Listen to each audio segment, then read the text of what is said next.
প্রিয় নেতৃবৃন্দ, আমরা মিছিল সংক্ষিপ্ত করব। আমরা একটা মিছিল করব।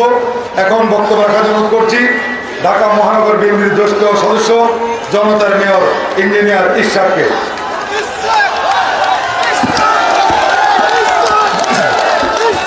বিসমিল্লাহির রহমানির রহিম।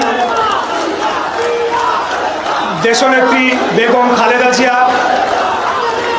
এবং ঢাকা মহানগর দক্ষিণ বিএনপির সিনিয়র যুগ্ম আহ্বায়ক আলহাজ নবিউল্লাহ নবী সহ সকল রাজবন্দীদের মুক্তির দাবিতে আয়োজিত আজকের এই ঢাকা মহানগর দক্ষিণ বিএনপির সমাবেশে উপস্থিত এই সভার সংগ্রামী সভাপতি বীর মুক্তিযোদ্ধা ঢাকা মহানগর দক্ষিণ বিএনপির সংগ্রামী আহ্বায়ক বীর মুক্তিযোদ্ধা জনাব আব্দুস সালাম, উপস্থিত আছেন প্রধান অতিথি বাংলাদেশ জাতীয়তাবাদী দলের স্থায়ী কমিটির অন্যতম সদস্য বাবু গয়েশ্বর চন্দ্র রায়, উপস্থিত আছেন বিশেষ অতিথি হিসেবে বাংলাদেশ জাতীয়তাবাদী দলের সিনিয়র যুগ্ম মহাসচিব অ্যাডভোকেট রুহুল কবির রিজভী সহ মঞ্চে উপবিষ্ট সকল জাতীয় নেতৃবৃন্দ, আমার সামনে উপস্থিত সকল নেতাকর্মী, আসসালামু আলাইকুম। আমি আজকে বক্তব্য দিব না। আমি সিদ্ধান্ত নিয়ে এসেছি আজকে যারা ঢাকা মহানগর দক্ষিণ বিএনপির নেতাকর্মীরা রয়েছেন তাদের সাথে আমি কিছু কথা বলবো। প্রিয় ভাইরা, আপনারা জানেন যে আমাদের নেত্রী দেশনেত্রী বেগম খালেদা জিয়া আজকে বিশ্ব মা দিবস। ওনাকে যেদিন এই অবৈধ স্বৈরাচারী খুনি শেখ হাসিনার সরকার তার বাসস্থান থেকে উচ্ছেদ করলো, সেদিন যদি বাংলাদেশের সাধারণ জনগণ, লক্ষ লক্ষ জনগণ সেই মইনুল রোডের বাসার দিকে তারা ধাবিত হতো, তাহলে হয়তো আজকে আমাদেরকে গণতন্ত্রের জন্য লড়াই করতে হতো না। আজকে একজন অবৈধ ভাবে একজন বিচারপতি রায় দিয়ে যখন তত্ত্বাবধায়ক সরকার ব্যবস্থা বাতিল করলো, তখন বাংলাদেশের সাধারণ জনগণ, লাখো লাখো জনগণ যদি সেই হাইকোর্টের সামনে অভিমুখে তারা পদযাত্রা করত, তাহলে হয়তো বা আজকে আমাদেরকে এই অবস্থায় আসতে হতো না। আমি আপনাদেরকে শুধু এতটুকু বলতে চাই যে আওয়ামী লীগ তারা গণতন্ত্রে বিশ্বাস করে না।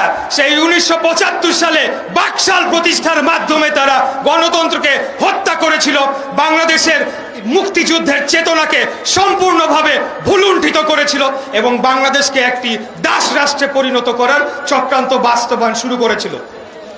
আমি এই গত 4-5 মাস আগে আমাদের যে হরতাল অবরোধের কর্মসূচি, সেখানে আমার অনেক সহযোদ্ধারা আজকে আমাদের সাথে উপস্থিত আছেন, যাদেরকে সাথে নিয়ে আমি একটা জোনের দায়িত্বে আছি ঢাকা মহানগর দক্ষিণ বিএনপির। তাদেরকে নিয়ে কোনোভাবে গ্রেফতার এড়িয়ে মিছিল, মিটিং, আন্দোলন, সংগ্রাম যতটুকু করার আমরা করেছি।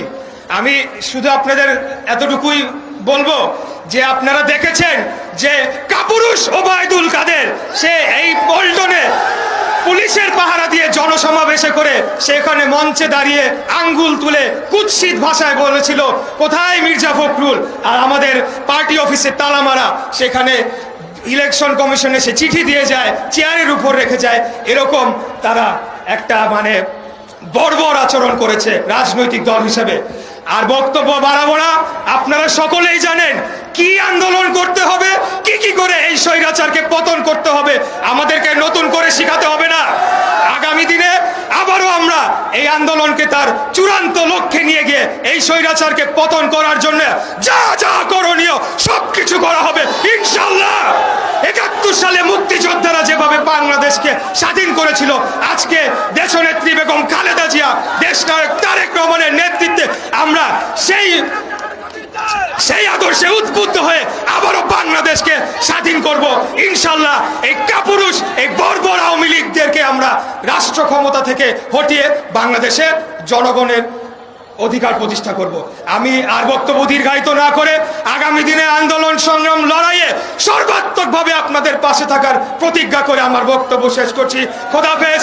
বাংলাদেশ জিন্দাবাদ, বাংলাদেশ জাতীয়তাবাদী দল জিন্দাবাদ, শহীদ রাষ্ট্রপতি জিয়াউর রহমান অমর হোক, দেশনেত্রী বেগম খালেদা জিয়ার মুক্তি চাই, আমাদের নেতা দেশনায়ক জনাব তারেক রহমান জিন্দাবাদ, জিন্দাবাদ, জিন্দাবাদ। আসসালামু আলাইকুম সবাই।